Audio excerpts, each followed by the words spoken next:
very good evening to everyone. Respected C. Amarjit Chopra sir, past president of ICI, who is the speaker today. C. Shumantro Guho, Central Council member 2010 to 2016. Other dignitaries of the Salt Lake City Chartered Accountant Study Circle, C. A. Anindo Basu, C. A. Shuman Chaudhuri, and all the delegates who are attending this program. A very good evening to all of you. Friends, we all know that we have come a long way since 1949, 72 years. But when this profession started, it started for the auditors, for the audit. So the idea was something else. But with time, we have seen that in 2 to 3 decades, code of ethics came in. Then in another 2 to 3 decades, accounting standards, auditing standards. And in the process, what also happened is that all the auditee, they found that chartered accountants to be extremely beneficial because they had the knowledge of everything in the domain of commerce. And they found that these people could actually also help us in many other ways, in taxation, in finance, in cost accounting, and many other things. And ultimately, they can add value to these bodies. After that, the economy was also opened up, and the multinational companies came in, and they started using these skills of chartered accountants, and the chartered accountants started moving into employment too. And now today we are seeing that there are around 350,000 chartered accountants, out of which 140,000 are in practice, and around 1 lakh are generating UDIL. So we know that only 30% of the profession is actually doing the audit profession, the objective with which we were formed. And at this junction, we are also seeing where 75% of the firms are proprietorship. And that means we haven't done partnerships with chartered accountants. But now there could be multidisciplinary firms. That means whereas we have not partnered with chartered accountants, but an opportunity has come where we can partner with other professionals. Are we ready for that? Or only the big firms or the big brands, they will only get the benefit of this? Are we ready to become bigger? Or the bigger firms will become much more bigger? And yes, as Modi ji said, he wants to have global firms from India. I think that dream will be true very soon. I'll not speak anymore on this. This was the background with which we designed this program. We have seen that in recent past, there are so many changes. The concept of bank audit is changing, statutory audits, the central statutory audit, the CAG audits, the recent RBI circular that has come on 27th April. We are seeing that forensic audit is gaining a pace in place of traditional audits. Then the technology that has disrupted the profession. Then we have sir who is also a member of NFRA.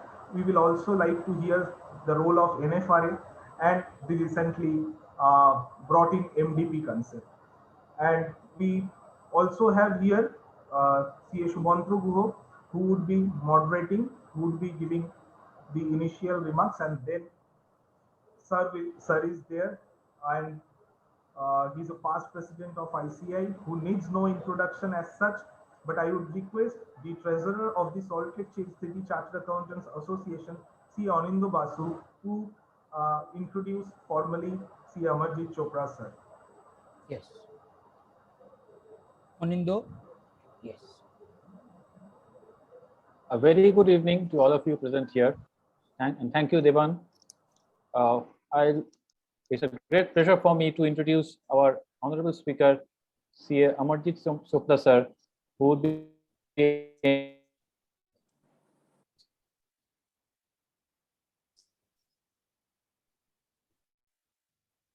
honor for us and privilege to us to have you with us on this study circle. Incidentally, CA Amarjit Chopra sir doesn't require any formal introduction, as he's a very known personality to our CA fraternity, both nationally and internationally. Nevertheless, I quickly like to take you through his illustrious career.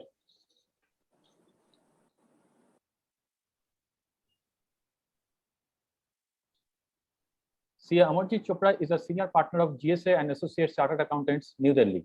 He was the president of the Institute of Chartered Accountants of India during 2010-2011 and vice president the year before. He chaired several important committees that dealt with auditing and accounting standards, corporate governance, and banking at the national level, and IFAC, CAPA, and SAFA at international level. Banking, finance, and insurance sector interested him immensely, which could be evidenced by his nomination as independent director to Bank of Baroda 2006 to 2009 and Indian Bank 2011 to 2014, as a member of Securities and Exchange Board Committee on Disclosures and Accounting Standards, as board member of IRDA, and as member Audit Committee of RBI. Besides, he was also nominated as independent director to several other companies in private and public sector. CA Amarjit Chopra sir contributed significant development of the auditing and accountancy discipline in India over the years. He had been nominated by Government of India as chairman of National Advisory Committee on Companies Act. Besides chairing the other committees of ICAI, he was the chairman of Accounting Standard Boards and Auditing and Assurance Standard Boards of ICAI for 2 years each. He was responsible for introducing IFRS certificate course in India and in Middle East. He has been a part of IFRS training programs for members of Nepal and Myanmar institutes. Also, he led the teams for conducting IFRS training programs in Bhutan. Additionally, he served the International Audit and Assurance Standard Boards of IFAC as technical advisor during 2009-2010. He has been conferred honorary membership of the Institute of Chartered Accountants of Australia and honorary life membership of the Association of International Accountants, London. He has delivered more than 2,000 lectures on various topics, including accounting and auditing standards, IFRS, banking, including financial inclusions, insurance, corporate laws, corporate governance, peer review, both in India as well as abroad. He has keen interest in music and sports, particularly cricket. Now, I would request our honorable speaker, Sir Amarjit Chopra sir, to kindly take us through his deliberations, and I am sure that we will be immensely enriched and benefited by his deliberations. Sir, the session is now all yours. Thank you. Yeah. Sir, I'll just Yes. take No, a I moment. forget it is Sumantro who is going to speak. Yes, Right, yes, right. that's fine. I'll speak a few words before you take up, sir. No, rather I thought that I will request Sumantro to take up the theme before me. Yeah, that's right, sir. So actually, the theme that we have been planning for quite some time now, and you thankfully, I must say, you agreed to share your thoughts and your thoughts with the Salt Lake City Study Circle. In fact, when I entered the council, you were the first president, and as a council member, till the last day of one's life, one always remembers the first president of the council whom he sees. So I was fortunate enough to have you as the president of the Institute First headmaster. headmaster for the year 2010-11. So and I really cherish those memories which we had together from 2010 to 2013. Sir, at the very outset, I would like to thank Divan, Onindo, and the other office bearers of the study circle, the convener, deputy convener, Shantanu Sen, Dipankar Roy, Shuman Chaudhary, and others. And over and above, C. Amarjit Chopra, sir, for kindly consenting to share his thoughts on these issues, which are actually bread and butter issues for the profession, actually, because we are talking about the future of the CA profession. Obviously, if you look at a chartered accountant in practice or a firm of chartered accountants in practice, he would obviously be concerned with branch audits of statutory branch audits of banks. The little bigger firms, not the big four, but the little bigger firms would be concerned with central statutory audits also. Like you know that for bank audits, statutory branch audit, on the 8th of January 2021, the circular came from the RBI that there will be no longer cooling across the length and breadth of the country. What happened was it opened up opportunity for many firms, but unfortunately, due to the paucity of advances in so many branches spread out across the country, many bigger firms also, many category 1 firms also did not get statutory branch audit. That is a different story. Sir will elucidate or explain it even more during his discussion. As far as the central statutory audit is concerned, on the 27th of April 2021, that is the most important circular. It's going around the rounds for quite some time, and it is a very, very important circular, and one must read it line by line to understand the implications and the ramifications it will have on central statutory audits, not only of the public sector banks, but also private sector banks. And the RBI has also roped in urban cooperative banks, and they have also roped in NBFCs in that RBI circular. So what are the ramifications? So these and he'll be discussing the ramifications of that circular. As far as CAG audits are concerned, we know very recently that the Department of Public Enterprises has been merged with the Ministry of Finance. So the role of CAG in future also has to be examined, because if there is privatization, because the government has already said that it is not the business of the government to do business. So if that be true, with more and more privatization taking place, what will be the role of the principal auditor of the country, the CAG? That also needs to be examined and discussed in today's seminar. Then forensic audits, Deban rightly said, because now the time has come that people want more focus-based audit, and they want forensic audits. Of course, forensic audits, the issue is that if you do a forensic audit, and you may be required to prove the authenticity of the report in a court of law, because there you are pinpointing the lacuna, or what it is, the lacuna, or you are pinpointing at certain people that they are responsible for financial fraud, so on and so forth. So audits have also gained a lot of importance. The institute also is conducting certificate courses on forensic audit, and forensic audit for the IBA also empanels forensic auditors, and other banks are also empaneling forensic auditors. And obviously the role of NAFRA is very important, because we all know that from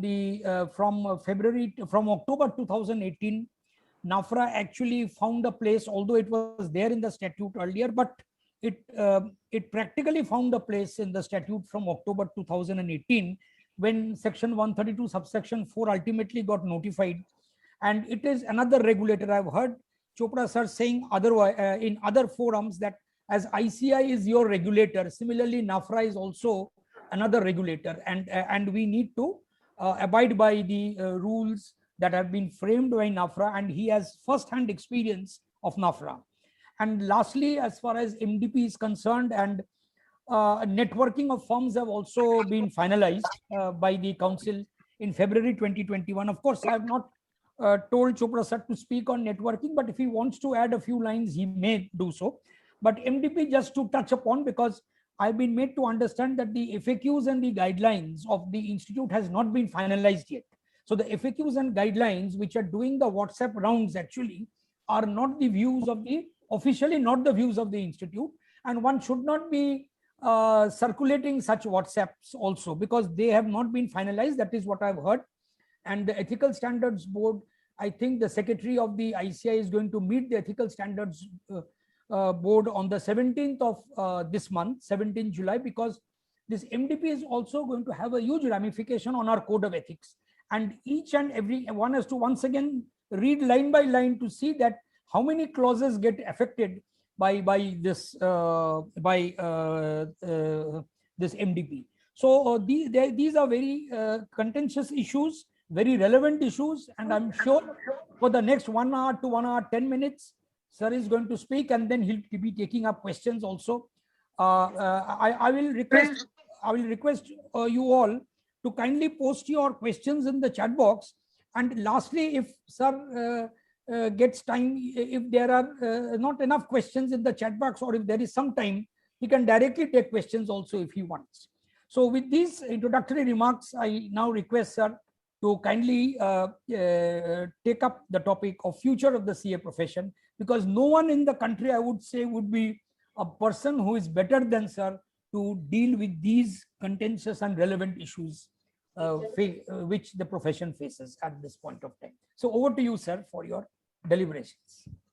Thank you, Sumantra, and thank you, Debyan.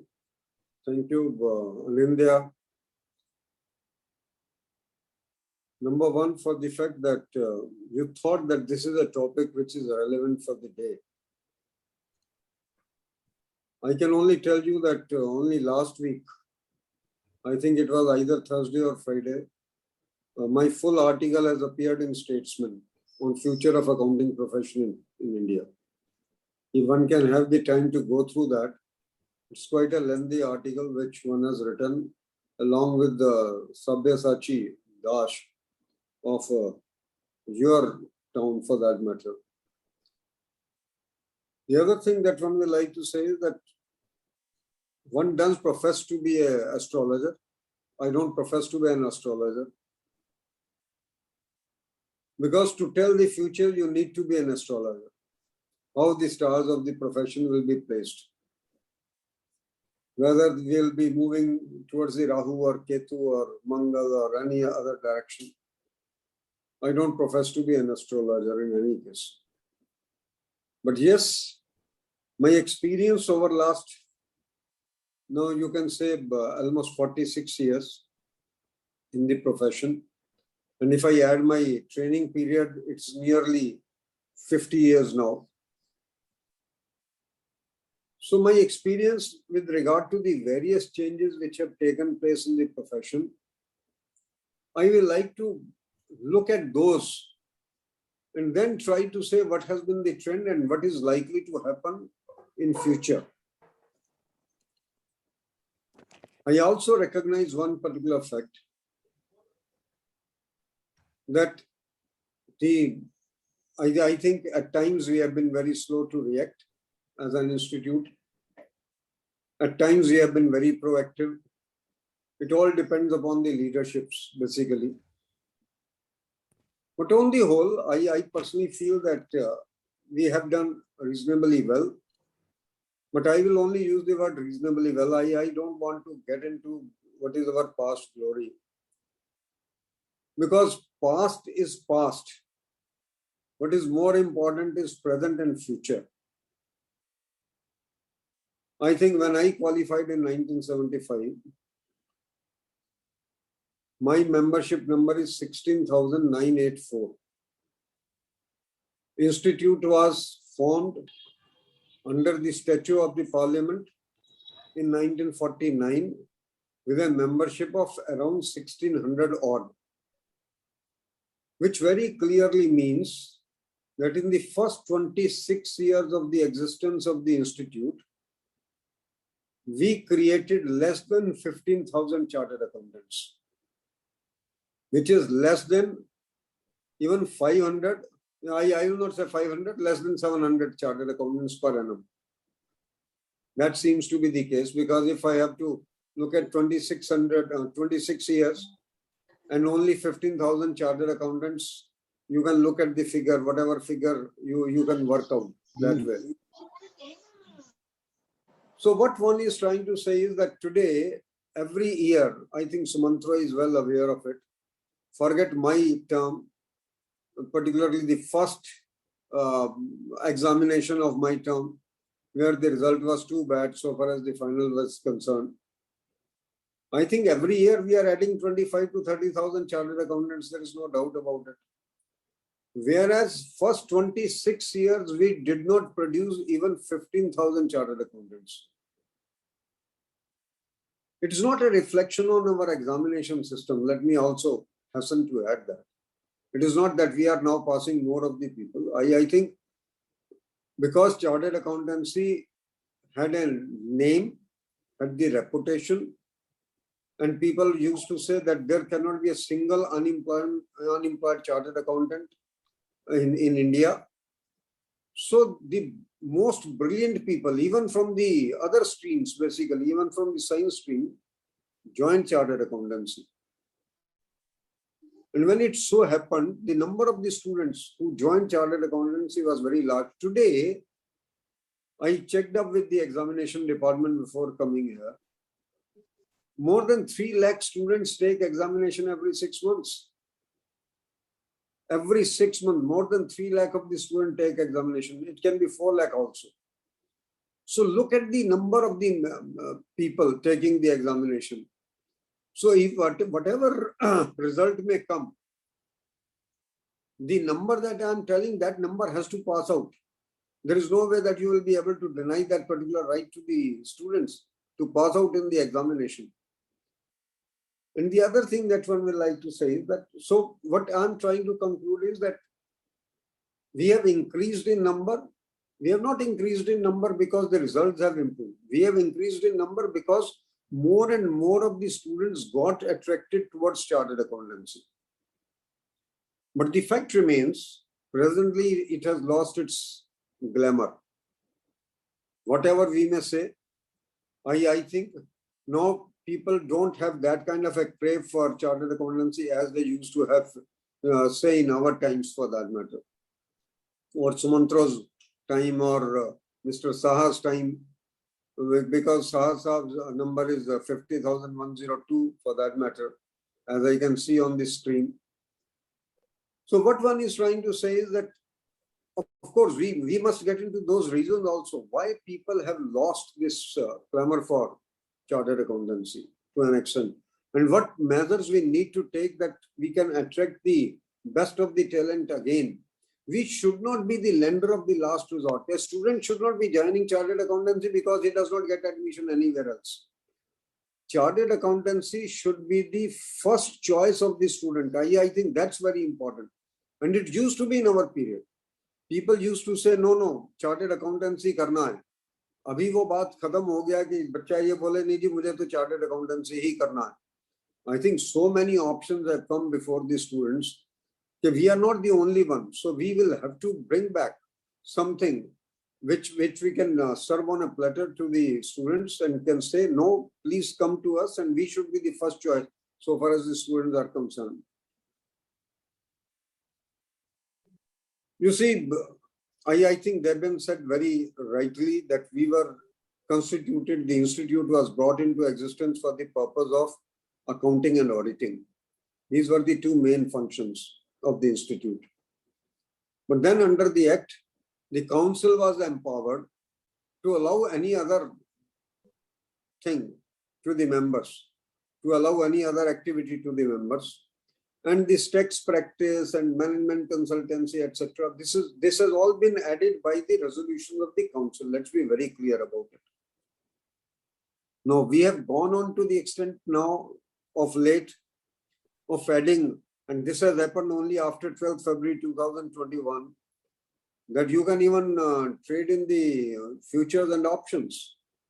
Now, I don't know what is your opinion about it. My opinion is absolutely reverse. Because I personally believe that if you allow trading in futures and options, which means a speculative business, nothing more than that, what kind of professionalism you are trying to bring in so far as the chartered accountancy is concerned? That's my prime concern. My concern is, if you want a chartered accountant to be devoted to the fields which he is in, then you should not allow him the business activities. If you are going to allow him the futures, trading in the futures and options, why not to allow him trading even in the cloth merchant? Where is the harm? What is the harm in that? I think any kind of business should be allowed to the chartered accountants in that case. If you are going to allow him futures and options, let him be the stockbroker for that particular matter. How does it matter? I think what is very important is that we should be looking at it. One thing should be very clear, that we should not allow our chartered accountants to get into certain areas whereby their attention is diverted to an extent which will make the profession a secondary one and the other trade the primary one. That's my very firm viewpoint so far as this particular issue is concerned. I will not like to say whether institute has the council was right or wrong in this particular choice, but that's my absolutely personal view.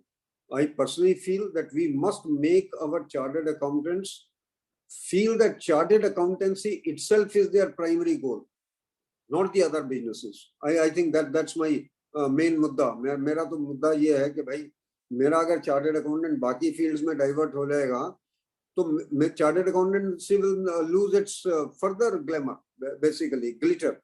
तो वो नहीं होना चाहिए किसी भी circumstances में. Last 2 decades, for the profession of chartered accountancy have been very, very critical, if you ask me. Last 2 decades. When I talk of last 2 decades, I think it all began with Enron in 1998. Enron हुआ, Enron के बाद बहुत सारी चीजें और हो गई, और उससे पहले ऑफ कोर्स 92 में इंडिया में तो हर्षद मेहता स्कैम था, उसके बाद और बहुत सारे स्कैम हो गए, और रिसेंटली हिंदुस्तान में तो स्पेट ऑफ स्कैम्स है। हम बाहर वालों को तो कुछ भी कहें, वर्ल्डकॉम बोले, हम परमालत बोले, हम लेमन ब्रदर्स बोले, कोई भी स्कैम हम बोले, ज़ेरॉक्स स्कैम बोले, जो मर्जी स्कैम बोले, हम टैक्स में को स्कैम बोले, जो मर्जी स्कैम बोले हम। But what is more important for me to understand is that in India there has been a spate of scams of late. Satyam happened in 2009, and we were all thinking that this is an aberration in the system. But whether it proved to be an aberration, I think that's very important. मुझे अभी तक याद है वेद जी president थे और हर जगह उन्होंने यही बात बोली, हम भी यही बोलते थे कि साहब ये तो एबरेशन है, it's one of the things which has happened. पर अभी जो कुछ हुआ पिछले कुछ सालों में जो हुआ, मुझे नाम लेने की भी आवश्यकता नहीं, पर कुछ नाम मैं ले लेता हूँ आपके लिए। दीवान हाउसिंग हो गया, सत्यम हो गया, ग्लोबल ट्रस्ट बैंक हो गया, ILFS हो गया, CG पावर हो गया, आपके शहर में भी कुछ हो गए, मुझे उनका नाम लेने की भी जरूरत नहीं है, बहुत कुछ हो गया। Much water has phloem basically, इतना कुछ हो चुका है, इतने स्कैम्स हो चुके हैं जिसका कोई काउंट ही नहीं है। कहीं ना कहीं चार्टर्ड अकाउंटेंसी की क्रेडिबिलिटी पे हिट तो हुई है, हम माने या ना माने इस पर्टिकुलर बात को, because chartered accountants as auditors are considered to be one of the pillars of the corporate governance. और हम यही कहते हैं कि हमेशा हम ये कहते हैं, why should only auditor be blamed? Auditor gets the blame primarily because of one reason, rightly or wrongly. मैं इस बात पे अभी चर्चा नहीं कर रहा हूं, पर अगर कोई क्वेश्चन आएगा तो उसका भी आंसर दूंगा। हमें We come at the end of the tunnel. जब बाकी सब लोग अपना काम कर चुके होते हैं तो लोग ये एक्सपेक्ट कर रहे होते हैं भाई बाकी किसी से छूट भी जाएगा तो चार्टर्ड अकाउंटेंट से नहीं छूटेगा, ऑडिटर से नहीं छूटेगा। ये एक्सपेक्टेशन गलत है। इट इज आई थिंक ये इतनी ज्यादा एक्सपेक्टेशन किसी भी ऑडिटर से रखना भी जायज नहीं, परंतु एक्सपेक्टेशन है, there is an expectation gap, there is no doubt about it. एक एक्सपेक्टेशन गैप ये है कि जो हम परफॉर्म करते हैं और जो हमसे एक्सपेक्टेशन है उसमें काफी गैप है, और जब वो गैप अराइज होता है तो उसमें चार्टर्ड अकाउंटेंट पर ब्लेम होता है। और ये जितने भी स्कैम हुए, चाहे लेमन ब्रदर्स हुआ या कोई और हुए, मतलब कि आप अगर ये कह रहे हैं कि आलोक इंडस्ट्रीज 17% में बिक गई, 17% में आलोक इंडस्ट्रीज बिक गई, और IBC में जो पहला केस हैदराबाद में हुआ 6% पे सेटलमेंट हुई उसके अंदर, तो 94% the bankers had to write off. मुझे नहीं समझ आता कि ऑडिट तो हुआ ही होगा ना। आज भूषण स्टील की जब हम बात करते हैं, मैं नाम लेके बात कर रहा हूँ, please look at what sacrifice the bankers had to go through. Why? Because the assets value which was shown in the financial statements was probably non existent. So to my mind what is more important to be understood is कि हमें auditing में झटका लगा है, कहीं ना कहीं झटका लगा, इसमें किसी तरीके का कोई संदेह नहीं है। और देवेन ने बिल्कुल ठीक कहा था कि कहीं ना कहीं हमारी क्रेडिबिलिटी हिट हुई है, इस क्रेडिबिलिटी को वापस लाना पड़ेगा, और इसके लिए बहुत सारी चीजें हैं, उसके ऊपर भी मैं डेफिनेटली चर्चा करूंगा। कुछ चीजें इस प्रोफेशन में हुई हैं जो मैंने कहा नंबर बढ़ा, आज हम 3 लाख से ऊपर नंबर की बात करते हैं, और ये 3 लाख के ऊपर का नंबर भी गलत है। ये मैं सुमंत्रो जी को कहना चाहूंगा एक बात खास तौर पे, क्योंकि जो लोग इलेक्शन लड़ते हैं उनको तो बिल्कुल ये पता होनी चाहिए और उनके लिए ये ज्यादा इंपॉर्टेंट है।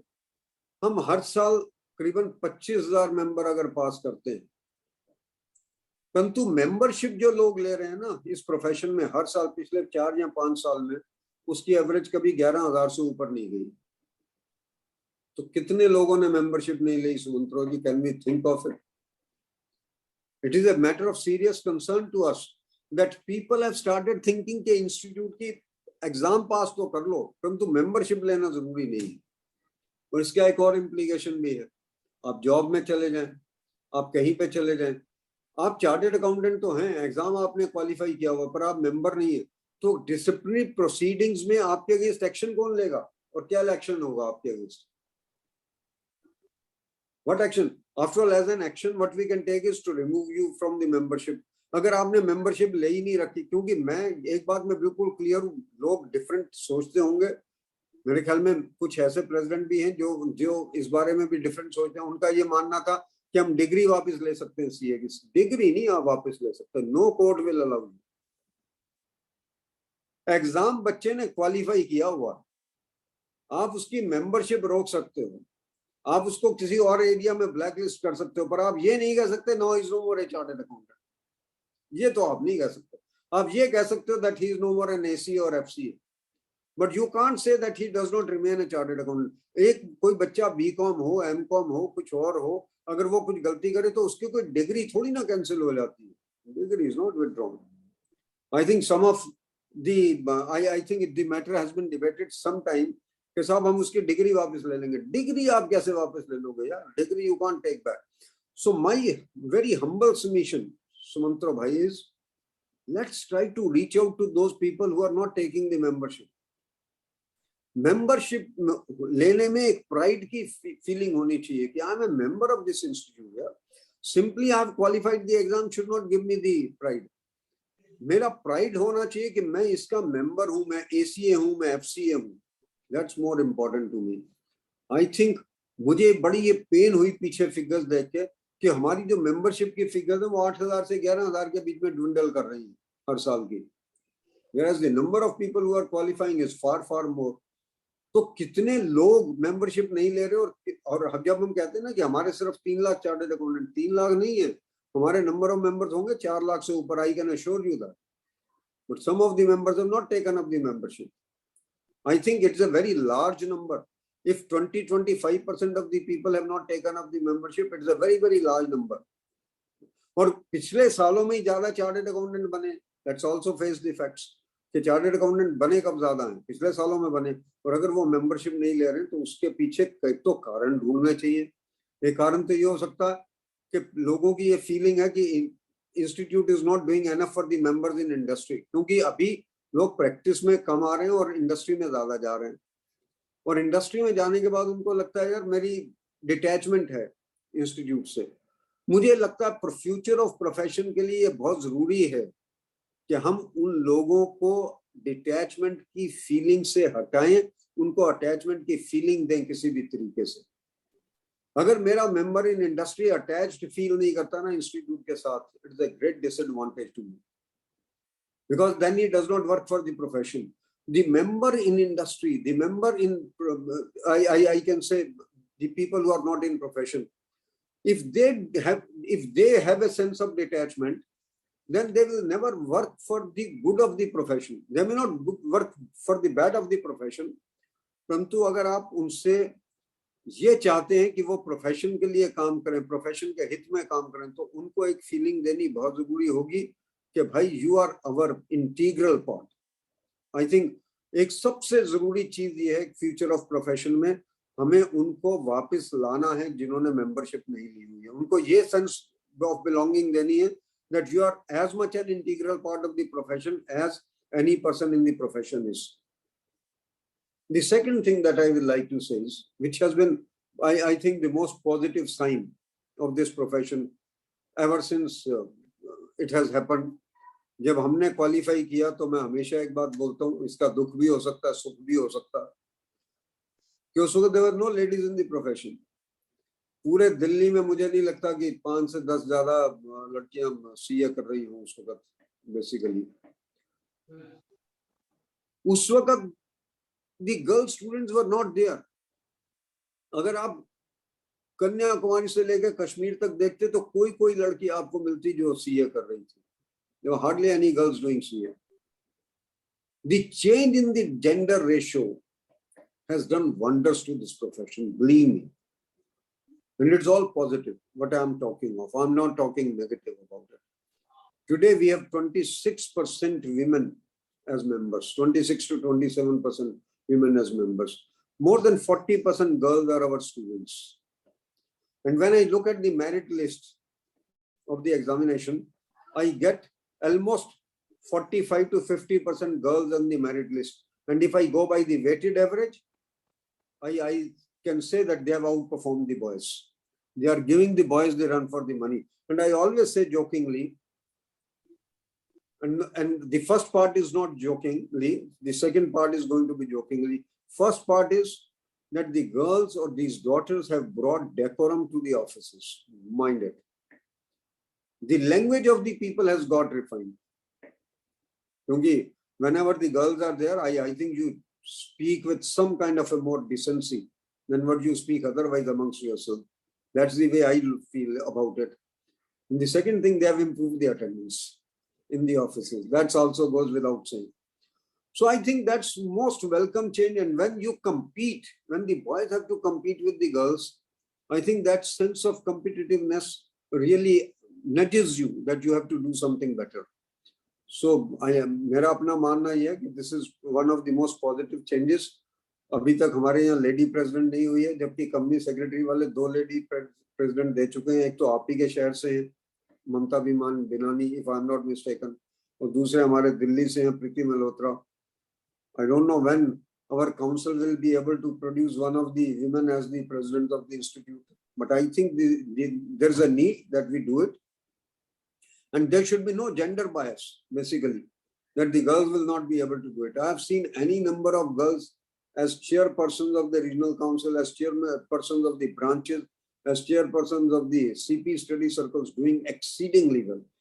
If not better, at least in no way inferior than the boys. That much I can tell you. Not inferior than the men in those cases. And then there is a great shift from our times to these times in the occupation. हमारे time में 90% लोग ये कहते थे practice में आना. अब 90% लोग ये कहते हैं कि हमें जॉब्स में जाना. हालांकि अभी पिछले कुछ दिनों में ये नंबर कम हुआ है, परंतु the fact is that now most of the people say that we will like to go and get into the jobs. And in any case, one thing that has happened is, and the reasons are not far seen. One thing that has happened is that now everyone says कि मुझे audit में नहीं जाना. या मेरे जैसा व्यक्ति जो है, जो who is a hardcore auditor, I think we will become a rare commodity in the market. क्योंकि now most of the people feel कि जो audit में नहीं जाना, because the way the regulators have gone after the auditors. Because this is what Sumantra was saying, this is what I am saying. The way the regulators, कभी सेबी आ जाता, कभी RBI आ जाती, कभी एनफोर्समेंट डायरेक्टरेट आ जाती, कभी सीबीआई आ जाती, कभी institute आ जाती, कभी नफरा आ जाती. कोई ना कोई ऑडिटर के पीछे लगा रहता. तो हर आदमी ने ये कहना शुरू कर दिया, साहब मैं कुछ भी करूंगा, ऑडिटर नहीं बनूंगा. ये अगर ऑडिटर ही नहीं बनेंगे तो चार्टर्ड अकाउंटेंसी की वैल्यू कहाँ रहेगी. हालांकि मैं ये नहीं कह रहा हूँ auditing is the only thing that we do. अभी तो मैं आऊंगा कि हम कहाँ के कहाँ पहुंच गए इन द प्रोफेशन. जब मैंने क्वालिफाई किया 1975 में, you will be surprise to know, 2 ही चीजें होती थी कि यहाँ तो टैक्स प्रैक्टिस कर लो या ऑडिटर बन जाओ, यार यहाँ जॉब में चले जाओ तो आप accountant, and you are known as accountants. Basically you are known as accountants. आज की डेट में भी मेरे ख्याल में ये जो वर्ड चार्टर्ड अकाउंटेंट है, yesterday in one of the programs the suggestion was why should we call ourselves accountants now. We are no more accountants, we are hardcore finance professionals now, if you ask me. So probably there could be a thought process कि हमें इसको भी दोबारा सोचना चाहिए या नहीं सोचना चाहिए in future to come. But the fact remains, कहीं ना कहीं पे उस वक्त टैक्स और ऑडिट रहता था. और उससे ज्यादा एक बात और बता दूं, जो लोग कहते हैं ना कि हमने तरक्की नहीं की एज ए प्रोफेशन, 75 में starting salary of a chartered accountant in Delhi in the firm of chartered accountants was not more than 9,000 rupees per annum. Per annum I am talking of 9,000 rupees per annum in the case of a firm. बड़ी firm के case में करीबन 12,000 रुपया होती थी, और small के case में, स्मॉल और मीडियम के केस में 400 से लेके 750 रुपया महीना होती थी. That used to be the salary of a chartered accountant. और इंडस्ट्री में मैक्सिमम 18,000 रुपया साल की होती थी to begin with. That used to be the criteria. Today you look at it. अभी हम कहते हैं हमारे बच्चे को जब 18 लाख का भी पैकेज मिलता है ना साल का, कहते हैं ठीक नहीं है, सेटिस्फाइड नहीं है. पर ये भी फैक्ट है कि हमने 92 पैसे लीटर पेट्रोल देखा, आज 92 रुपए में नहीं मिल रहा. That is also a factual position. So all those things are very relevant if you ask me. But the fact of the matter is, when we qualified, the opportunities were what? Tax or audit or accounting. मैंने खुद बैठ के shop के ऊपर new Delhi station के opposite account writing की है हाथ के साथ. I don't feel bad about it. मुझे कोई शर्म नहीं है इस बात को बताने में कि यार मैंने अकाउंट राइटिंग की. जो उस वक्त की जरूरत थी वो किया. पर आज की डेट में तो अकाउंट राइटिंग तो खत्म ही हो गई. Technology has overtaken you. अभी आने वाले समय में तो सवाल ये हो रहा है कि whether chartered accountant will remain relevant when the robots take you over. हमारे टाइम में एक वर्ड चलता था, ट्रायल बैलेंस. मेरे ख्याल में याद होगा सुमंत्रो जी, नहीं याद है? ट्रायल बैलेंस याद है? मैंने अभी एक पोएम लिखी थी, सीए का सफर बेसिकली, और उसमें मैंने 2 लाइनें लिखी थी जो मैं पढ़ के सुनाना चाहता हूं. उसमें मैंने ये लिखा था, ट्रायल बैलेंस मिलाना एक आर्ट था. ट्रायल बैलेंस मिलाना भी एक आर्ट था. जो जितनी जल्दी मिलाए वो उतना स्मार्ट था. हमारे समय में that was the factual position. जो व्यक्ति ट्रायल बैलेंस नहीं मिला सकता था उसको कहते थे ये सीए कर नहीं सकता. आज की डेट में क्या है? आज की डेट में तो ट्रायल बैलेंस आपको मिलाया आता है, कंप्यूटर देता है ट्रायल बैलेंस, तो हमने तो कुछ करना ही नहीं. Let's face the facts. There is no doubt about it so far as that this particular part is concerned. So what is important to be understood is, समय के साथ सब कुछ बदलता है, क्योंकि change is the only permanent thing in life. You can never be static. जो व्यक्ति स्थिर हो गया वो तो स्थिर ही हो गया, उसका कुछ बचा ही नहीं. क्योंकि अगर आपकी कुछ एम्बिशन है, आपकी अगर कुछ एस्पिरेशन है, तो आप अपने आप को बदलोगे. अगर आपकी कोई एस्पिरेशन ही नहीं है तो आप बदलोगे कैसे? Then you will not change yourself.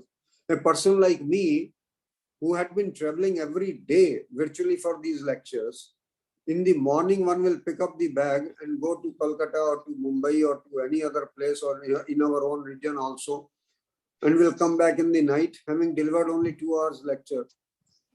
Today, one sits at home and does 3 of the lectures, delivering to every nook and corner of the country, and not only every nook and corner of the country, even of the world. That is the change which has happened. Covid ने कितनी भी बुराइयां की हो, एक चीज तो बहुत अच्छी लगी. COVID has connected us to everybody. नहीं तो हम यहाँ पे बैठ के VIP CP स्टडी सर्कल को कैसे एड्रेस करते? We are able to address it only because of COVID. नहीं तो जाना पड़ता, पूरा दिन लगाना पड़ता, कॉस्ट भी आती. VIP CP स्टडी सर्कल को हमारी कॉस्ट भी बियर करनी पड़ती है. आज की डेट में कोई कॉस्ट ही नहीं है. हर एक आदमी अपने घर बैठा, चाय का कप भी पी रहा, श्रीमती के साथ भी बैठा, बच्चों के साथ भी बैठा और लेक्चर भी सुन रहा और लेक्चर दे दिया. That is the beauty of this Covid. इससे ज्यादा बेहतर चीज नहीं होती. इसलिए मैं कहता हूँ change is the only permanent thing in life and you have to learn with every change so far as this part is concern. एक बात मान के चल लीजिए, कोविड ने एक चीज और बता दी. कोविड के आने के बाद एक चीज बिल्कुल क्लियर है, आने वाले समय में ऑफिसेस का जो शेप आज है वो ऑफिसेस की शेप नहीं रहेगी. ये फ्यूचर है प्रोफेशन का. आज जो हम अपने ऑफिसेस को ब्यूटीफुली डेकोरेट करते हैं, ऑफिस पे खर्चा करते हैं, ऑफिस पे इन्वेस्टमेंट करते हैं, शायद आने वाले समय में वो इन्वेस्टमेंट्स नहीं रहेंगे. People will be working from homes. जितनी बड़ी फर्म्स हैं हिंदुस्तान में, सब ने 25 से 30% स्पेस ऑलरेडी सरेंडर कर दिया। And they are virtually telling their staff कि आप alternate day आया करना है, आपको रोज आने की जरूरत नहीं है. At least this is what I am going to do in my office. I don't think I will require everyone to come every day. If I can manage with a smaller space, why should I have a higher space? Because technology is going to be the main thing. People, and had you thought of it, जुगल क्याल जी को मैं पूछूं कि आपने कभी सोचा था कि bank audit जो है आप घर दूसरी ब्रांच में बैठ के उसका ब्रांच ऑडिट करेंगे रिमोट कंट्रोल से? कभी नहीं सोचा. कर रहे हैं ना, इस बार 2 सालों से किया आपने. We had never thought of it. We had never thought of it, but we have done it on a remote basis. All your audits are going to be on remote basis. किसने सोचा था कि inventory verification जो है वो आपके drones के through होगी? आपने की है, इन्वेंट्री वेरिफिकेशन हुई है. I think these are all major changes which have happened of late. The only thing that I can tell you is forget about the office spaces in a very large space now. And anyone, any chartered accountant worth its salt, if he is not having knowledge of the technology, he is going to be wiped out. वो senior है, junior है, कोई भी है.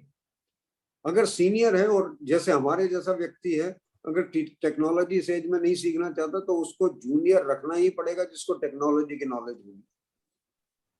जो audit technology के through कर पाएगा, जो एडवाइजर लगा पाएगा, आइडिया लगा पाएगा, कुछ भी लगा पाएगा, डेटा एनालिटिक्स कर पाएगा. आने वाला समय बुक्स से ऑडिट का नहीं है, ट्रांजैक्शन ऑडिट का नहीं है, डेटा कलेक्शन का है. डेटा कलेक्शन के बाद उसकी एनालिसिस का है और एनालिसिस के बाद पूरी रिपोर्ट का है. मैं आपको एक बात बिल्कुल क्लियर बता के जा रहा हूं, इस प्रोफेशन के अंदर in the times to come, you will be able to pick up the data कि भाई पिछले 3 साल के डाटा में मुझे ये रिफ्लेक्ट हो रहा है कि ये 3 महीने पहले क्या होता था ऑडिट हमारा. if I ask Sumantro, myself और कल्याण साहा जी, हमारे टाइम पे तो ये बोला जाता था यार पहले महीने की वाउचिंग पूरी कर लेना, लास्ट मंथ की पूरी कर लेना और उसके बाद इन बिटवीन जो भी सैंपल लेना हो ले लेना. अभी वो it is a matter of past. It's not going to be the order. You will collect the data for the full year, will compare it with the data of the earlier year and will try to find the trend in the last 3 years कि पिछले 3 साल में किस महीने में cell ज्यादा होती थी और किस 3 महीने में डाउन होती थी. और आपको पता लगेगा कि दिवाली के दिनों में सेल ज्यादा होती थी. ये 3 महीने ज्यादा इंपॉर्टेंट थे. ये 2 महीने में सेल ही नहीं होती थी, खर्चे ही नहीं होते थे, तो why should I look at that sample at all? This is going to be the order of the day. You will no more be, you will pick up the data who have been your main customers for the 3 years. You will not be looking from the ledger. You will be looking from the data itself. Who have been your main suppliers or your main customers in the last 3 years, and whether they continue to be your main suppliers or customers this year or not. Those trends will have to be noted. Your data will tell you what percentage of the payment you have made by cash.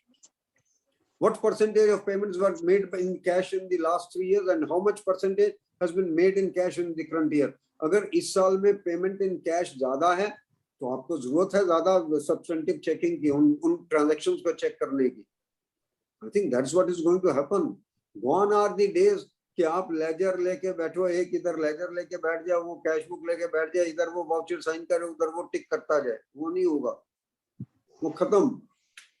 अभी पूरा समय आपको सिर्फ data collect करने में और उसको analyse करने में और उसको इंटरप्रेट करने में, उसको एनालाइज करने में लगने वाला है पूरे का पूरा समय. और वही ऑडिटर सक्सेसफुल होगा, ये मैं आपको बता सकता हूँ. जो ट्रेंड निकालेगा, ट्रेंड निकाल के ऑडिट करेगा कि किस सैंपल का मुझको ऑडिट ज्यादा करना है. I think that is what is more important. अगर आपका कंजम्पशन एक पर्टिकुलर मटेरियल का ज्यादा था, बिल ऑफ मटेरियल्स आपके, आज आप बिल ऑफ मटेरियल्स को किस बेसिस पे करते हैं? बिल ऑफ मटेरियल्स को अगर आप थ्रू डेटा करेंगे, I think it's going to be all together a different experience so far as that part is concerned. I can also tell you future of the profession lies in certain other things also. मेरा अपना मानना ये है, branch audit, सुमंत्रो ने कहा, मैं clearly कह रहा हूँ, ब्रांच ऑडिट रहेगा नहीं बॉस। 4 साल बाद 5 साल बाद आपके ब्रांच ऑडिट होगा नहीं। There are reasons for it. We must acknowledge this particular fact, and as leader I expect Sumantro to get up and tell the electorate कि भाई ये होने वाला है, be prepared for it. I think that's very important. Because as a leader, I can't keep on telling something which is goody-goody to the electorate. उसका कोई फायदा नहीं है. Then people don't get prepared for the challenges ahead. It's a matter of fact कि branch audit नहीं रहेगा. अभी तो क्या है? अभी इसलिए है आपका public sector का branch audit, क्योंकि public sectors में record अभी digitize नहीं हुए हैं loan records. Private sector में digitized हैं. वहां पे सेंट्रल ऑडिटर हेड ऑफिस में बैठ के पूरे लोन के रिकॉर्ड्स, क्रेडिट के रिकॉर्ड्स वही देख लेता, तो उसको नहीं करना पड़ता ब्रांच ऑडिट, करवाता भी नहीं है. और इसीलिए प्राइवेट सेक्टर ऑडिट की fees, private sector branch audit की फीस, प्राइवेट सेक्टर बैंक्स की fees is much lesser than the public sector audit fee. अब कंपेयर कर लीजिएगा कितना फर्क है दोनों में. आने वाले समय में public sector banks are also going to digitise their records. In the moment they digitise their records, they will not require the branch auditors. बिल्कुल क्लियर है. और दूसरा, अगर रहेगा भी तो जो बड़ी ब्रांचेस होंगी, बहुत बड़ी ब्रांचेस होंगी, उनका हुआ करेगा. छोटी ब्रांचेस का ऑडिट नहीं होगा. छोटी ब्रांचेस का डाटा कलेक्ट होगा, एनालाइज हो जाएगा ट्रेंड बेसिस के ऊपर, sitting over either in the zonal office or in the head office. The banks have invested very heavily and are going to invest very heavily in the technology, and they must be able to reap the fruits thereof. You see, कोई भी businessman इसलिए अपनी technology development को रोक नहीं देगा कि जी मुझे लोगों से ऑडिट करवाना है. ये नहीं होने वाला. सरकार बैंकों का कंसोलिडेशन इसलिए रोक दे कि जी लोगों के ऑडिट कम हो जाएंगे. ये नहीं होने वाला. सरकार की अपनी नीतियां हैं, अपनी पॉलिसीज हैं. The government will keep on doing the consolidation for a different reason. आज स्टेट बैंक ऑफ इंडिया पहले 10 बैंक्स में नहीं आता वर्ल्ड में. Think of it. Where do we stand? पहले 10 बैंक में 6 बैंक तो चाइना के होंगे मेरे ख्याल में, कम से कम size wise. So when you are trying to say that we want to develop the world class banking structure, you need to have those kind of systems also. तो जिस दिन वो systems होंगे, उस दिन क्या होगा? I don't have to say anything. So don't rely on branch audits. Tax audit का जो future है वो आपके सामने है, मुझे कहने की जरूरत नहीं है. I think we all know what is the future of. हाँ, GST में एक बात बता सकता हूँ आपको. GST में लोग कहते रहे कि GST ऑडिट विड्रॉ हो गया. GST ऑडिट तो विड्रॉ हो गया, परंतु GST की कंसल्टिंग, GST का review of returns by the chartered accountants will continue in the life time. वो नहीं रुकेगा.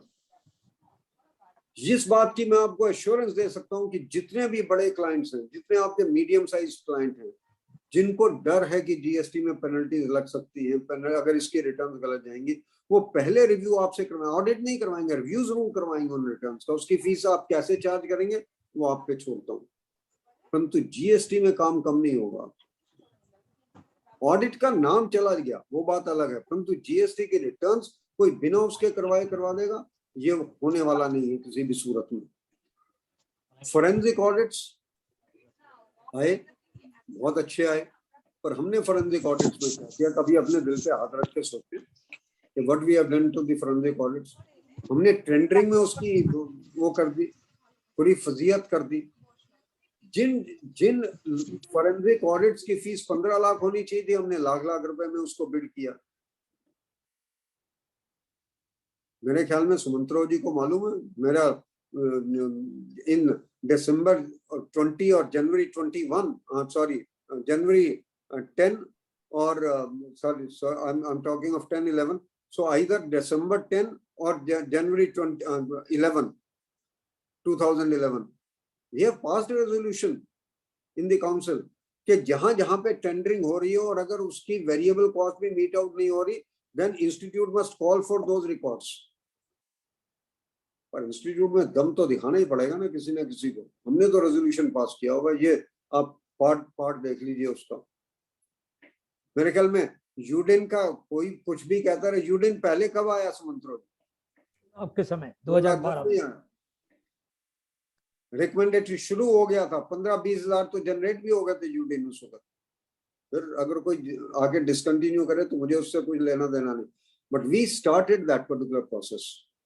What one is trying to tell you is that somewhere or the other, forensic audits लाए गए, आए, और आए भी क्यों? इतने फ्रॉड्स हो रहे थे, फोरेंसिक ऑडिट आने ही आने थे हर सूरत में.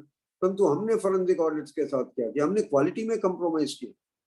और अब हो क्या रहा? After every forensic audit where we said the fraud, जो सबसे वर्स्ट चीज है और जो इंस्टीट्यूट को टेकअप करनी चाहिए, सीबीआई वाला चार्टर्ड अकाउंटेंट को बुलाता रहता, आके एक्सप्लेन करो जी ये ट्रांजैक्शन. अरे यार, उसने लिख दिया फ्रॉड है, उसके बाद तुम देखो ना कि फ्रॉड हुआ या नहीं हुआ.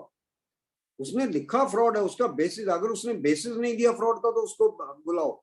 पर once he has given the entire basis of the fraud, why should he be called?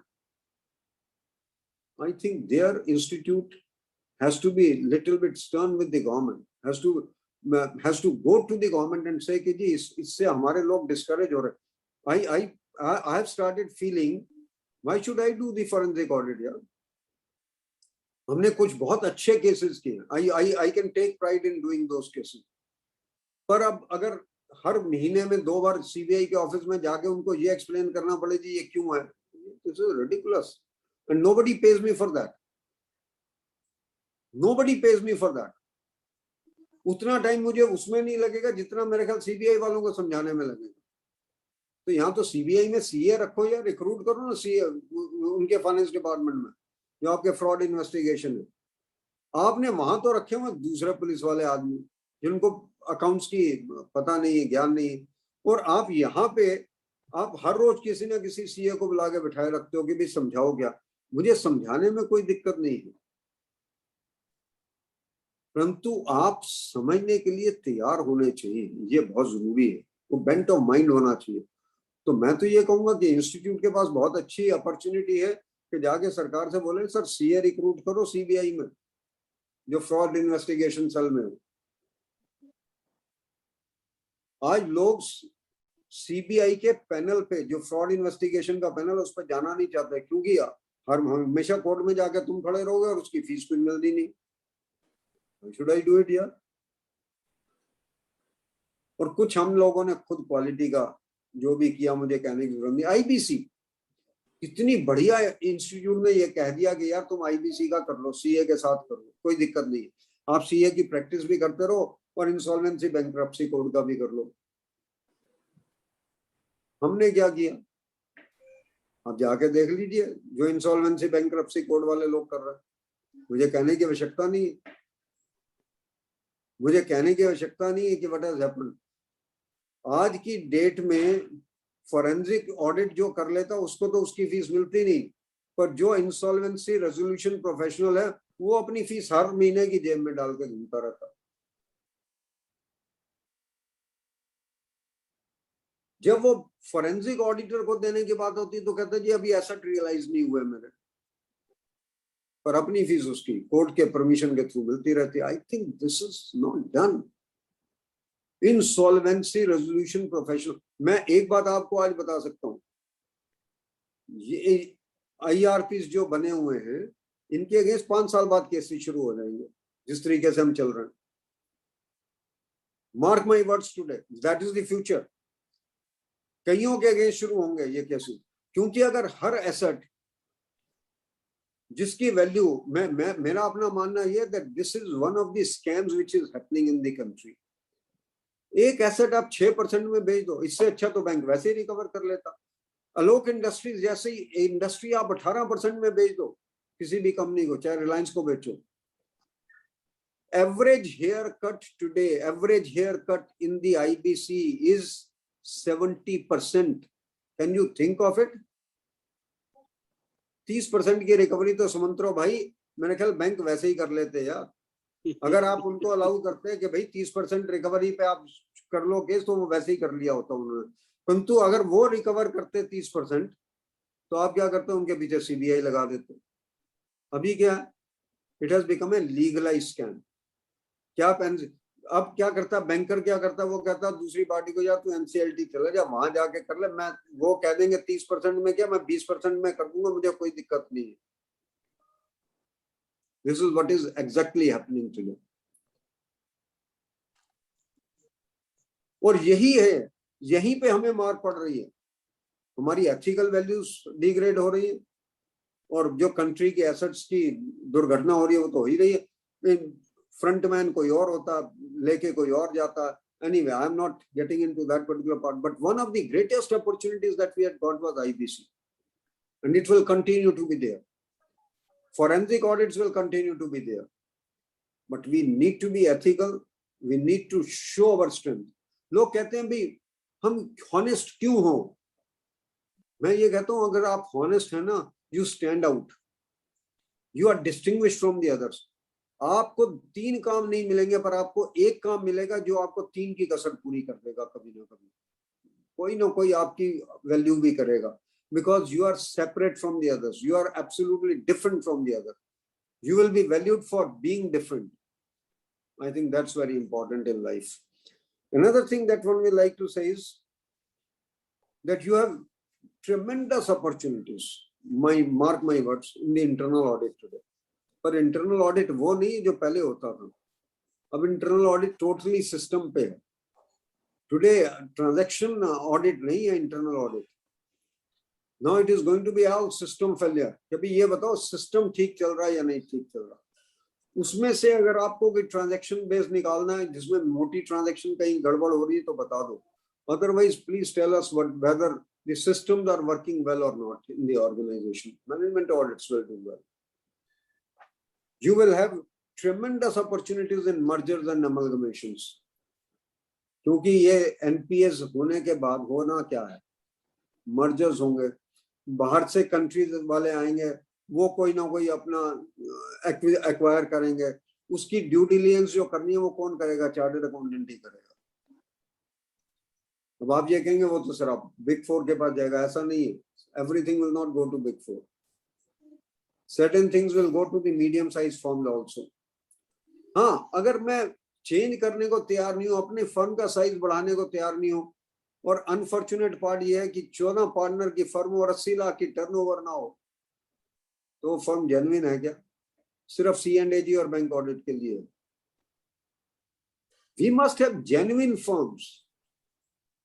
जो मैं कंसोलिडेशन फर्म्स की कर रहा हूँ वो जेन्युइन करूंगा, इस बेसिस पे करूंगा कि हाँ उसकी टैक्स की स्पेशलाइजेशन है, मेरी ऑडिट की स्पेशलाइजेशन है, एक आदमी मेरा आईपीसी देख लेगा, कुछ और देख लेगा, उस पर्टिकुलर केस में फर्म्स को बेनिफिट होगा ही होगा हर सूरत में। आने वाले समय में size is going to be important, there is no doubt about it. Size is going to be important. हाँ, एक बात मैं ये बता देता हूं, अगर आपने सिर्फ टैक्स का काम करना है, टैक्स की अपील का काम करना है, आपने सिर्फ फैमा की कंसल्टेंसी करनी है, आपने रेरा की कंसल्टेंसी करनी है, आपने जीएसटी की, be a proprietor. Who stops you to be a proprietor in that case? Engage chartered accountants, employment में रख लो। But if you want to render various services under the same roof, फिर तो size बढ़ाना पड़ेगा, फिर तो पार्टनरशिप्स करनी पड़ेंगी। जो लोग कहते हैं ना कि प्रोप्राइटरीज का टाइम खत्म हो गया, I don't agree there. Proprietaries का टाइम खत्म नहीं हुआ, depending upon what kind of practice you want to develop. आप फैमा की कंसल्टिंग करना चाहते हैं, आप रेरा की कंसल्टिंग करना चाहते हैं, आप जीएसटी की कंसल्टिंग करना चाहते हैं, आप इनकम टैक्स में अपीलेट वर्क करना चाहते हैं, I think there it is your personal image which counts more than the firm. It is your personal argument. आपके यहाँ पे AP Singh साहब हैं, वो he continues to appear before the disciplinary committee. I think the chartered accountants may not be earning that much as he is earning from only presenting the cases before the disciplinary committee of the institute. वो पता नहीं मुझे proprietor हैं या उनकी firm है, I don't know. But even if he is a proprietor, I think he can continue. He can engage chartered accountants. He can employ chartered accountants. There is no need for him to have the partners. I think मेरा बिल्कुल स्पष्ट कहना है, आप किस तरीके की practice develop कर रहे हो उस पर डिपेंड करेगा कि आपका साइज क्या होना चाहिए. Size in terms of the partners की बात कर रहा हूं. अगर आपने ग्रो करना है तो नंबर ऑफ चार्टर्ड अकाउंटेंट या नंबर ऑफ स्टाफ मेंबर्स तो होने चाहिए. आप प्रोप्राइटर भी हो पर आप 50 चार्टर्ड अकाउंटेंट रखो, who stops you to do that. आप नहीं पार्टनर बनाना चाहते, किसी को मत बनाओ, पर उसमें फिर आपकी प्रैक्टिस डिफरेंट तरह की होनी चाहिए. फिर उसमें यह नहीं होगा कि आपको ऑडिट C&AG से भी मिले, रिजर्व बैंक ऑफ इंडिया से भी मिले, आप मर्जर एक्विजिशन का भी काम करोगे, आप GST का भी करोगे, अंडर द सेम रूफ करोगे. वो नहीं, वो अगर आपने करना है फिर तो आपको size of the firm in terms of the partners he develop करना पड़ेगा. I think that's very, very important. So far as that issue is concerned. International taxation. Thanks to Mr. Narasimha Rao and Mr. Manmohan Singh. हम उनको credit नहीं देते हैं. नरसिम्हा राव को तो कांग्रेस वाले भी क्रेडिट नहीं देते, unfortunately. He is the only man who brought the cross-border transactions basically. आज ग्लोबलाइजेशन की अगर बात होती है तो it's only because of mister Narasimha Rao, not because of anyone else. Hats off to that man. Came from a socialistic background of Congress and still managed to change the entire country's structure, which even people in the CPM have not been able to reverse. Forget about anyone else. I think that is the beauty of the change. आपके जो cross border transaction है, जितने आपके NRIs आने हैं, जितने आपके investments यहाँ पे होनी है या आपकी इन्वेस्टमेंट्स बाहर होनी है, उसकी जो इंटरनेशनल टैक्सेशन की इम्प्लीकेशन है, आपकी डबल टैक्सेशन अवॉइडेंस ट्रीटीज की जो इम्प्लीकेशन है, उसकी ट्रेमेंडस प्रैक्टिस आप डेवलप कर सकते हैं आज की डेट में. And this practice is going to increase, it's not going to decrease. इसमें टेक्नोलॉजी की भी कोई बहुत लंबी चौड़ी जरूरत नहीं, सिवा टेक्नोलॉजी उसमें काम आएगी कि आप इंटरनेशनल केसेस रेफर कर सकते हैं कि आप on the push of a button you can have what kind of cases are there. किताबें ऑफिस से खत्म हैं मोर और लेस. अब तो आप कंप्यूटर पे जाते हैं, गूगल करते हैं, भाई आर्टिकल बता दो इस सब्जेक्ट के ऊपर कौन सा आर्टिकल है. वो गूगल आपको 50 आर्टिकल दे देता. पढ़ना मुश्किल हो जाता कि यार एक टॉपिक पे कितने आर्टिकल पढ़ूं. आपके पास IFCR की प्रैक्टिस है, internal financial control and reporting, internal financial control of operations and reporting, financial reporting दोनों है. You can do a wonderful job on this, but for that you require a team. Let me be very clear about it. आप India's की practice कर सकते हैं, conversion की, क्योंकि कोई ना कोई कंपनी इंडियास में चलती रहेगी. हमारी समस्या क्या है? हमारी समस्या ये, हम कहते हैं यार पढ़ेंगे तब जब क्लाइंट आएगा. उस तरीके का क्लाइंट ये कहता है कि यार मैं फिर उसी के पास जाऊंगा जिसने ऑलरेडी पढ़ा हुआ. ये स्टोरी वही है कि मुर्गी आई पहले या अंडा आया. मैं ये कहता रहता हूँ जब क्लाइंट आएगा तो पढ़ूंगा. क्लाइंट कहता मैं उसके पास जाऊंगा जो ऑलरेडी पढ़ा लिखा. मैं आपके पास क्यों आऊंगा? और आपके पास आऊंगा, आप कहोगे 2 दिन बाद आप, मैं उसके पास जाऊंगा जो कहेगा जी ये लो readymade material. I think that's the most important. Upgradation of ourselves has taken a back seat.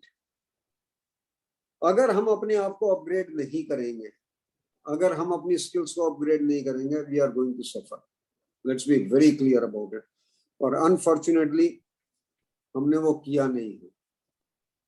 हमने वो करने से कहीं ना, आपकी एक आपको फील्ड बता रहा हूं, impact study assessments, impact study assignments हैं. आज की डेट में जितनी CSR हो रही है, जितने लोग आपके डोनेशन दे रहे हैं, वो ये चाहते हैं आपसे, ये आपको आप पता लगा के बताओ, NGOs में ऑडिट उस तरीके का करके बताओ कि ये जो पैसा हमने दिया इससे डिजायर्ड इफेक्ट आया या नहीं आया. क्या मतलब है इसका? इसका मतलब बड़ा साफ है कि आपने पैसा दिया CSR पे, यार ये लड़कियों की पढ़ाई के लिए मैंने पैसा दिया. वो कहते ये बताओ तो सही इसमें पढ़ी कितनी लड़कियां और उसकी एम्प्लॉयबिलिटी क्या हुई. मैं कहता हूं कि मैंने skill institute, skill development institute खोल दी, इसमें मैं प्लम्बर्स की स्किल डेवलप करता हूँ। वो कहता ठीक है, गवर्नमेंट सब्सिडी दे रही है आपको, इट्स फाइन, पर गवर्नमेंट अब ये चाहती है आपसे जानना, ये मैं आपको बता रहा हूँ, ये हमारी कंट्री में नहीं, आज की डेट में आप कतर वगैरह में जाओ, सब जगह ये स्टडीज चल रही है। गवर्नमेंट असाइनमेंट्स दे रही है चार्टर्ड अकाउंटेंट्स को कि ये स्टडी करके बताओ यार कि हमने इनको पैसा दिया, सब्सिडी दी, इससे वाकई में प्लम्बर बने, और अगर प्लम्बर बने तो कितने लोगों को जॉब मिली उससे, या कितने लोगों का लाइवलीहुड बना, और अगर नहीं बना तो ये सब्सिडी तो यूजलेस थी ना, then why should they be we keep on giving this subsidy. I think these are very very important points. जब तक, जहां तक जॉब्स का सवाल है, कौन सी जॉब आज अवेलेबल नहीं है चार्टर्ड अकाउंटेंट को? आप आईटी फील्ड में चले जाएं, आप ट्रेजरी में चले जाएं, आप बैंकिंग में चले जाएं, आप इन्वेस्टमेंट में चले जाएं, आप इंश्योरेंस में चले जाएं, किसी में चले जाएं, हमारे टाइम पे तो ये जॉब्स थी नहीं। We had no such jobs in our period basically. Today, you can get into any kind of jobs, and on the top of it, you can have your own startups. You can have your own startups. If you have little knowledge of IT, you can start, you can have your own startups for that particular matter. अब ASM शुरू हो गया, banks आपको assignment दे रहे हैं कि भाई जो उनके जहाँ उन्होंने एडवांसेस दिए उनके मॉनिटरिंग कर लो। पर हमने क्या किया, जिसकी फीस 5 लाख होनी चाहिए वहां 50,000 कोट करनी शुरू कर दी। हम ये कहते हैं हमें एंट्री मिलनी चाहिए। अरे एंट्री मिल जाएगी भाई, लॉस पे एंट्री थोड़ी ना लोगे, और लॉस पे लोगे तो काम नहीं करोगे। अगर लॉस पे ले रहे हो तो दो ही चीजें हो सकती है, या तो फिर आप you will B cutting corner, या दूसरा फिर आपकी नियत ये रहेगी यार इसमें और क्या हो सकता। Most of us undertake certain concurrent audits at 12,000 rupees और 13,000 रुपीज और 15,000 रुपीज अंडर द बिलीफ यार बैंक में जाएंगे ना, बैंक मैनेजर से कोई शायद प्रपोजल भी हो, वो नहीं चलता नहीं है वो। I think that is somewhere or the other that where we have actually gone wrong in the areas. आपको एनपीए मैनेजमेंट की स्टडीज मिलती है, आजकल बैंक्स ढूंढ रहे हैं भाई एनपीए मैनेजमेंट कर दो, हमारा स्टडी कर दो इसके ऊपर कि करना क्या एनपीए मैनेजमेंट के अंदर।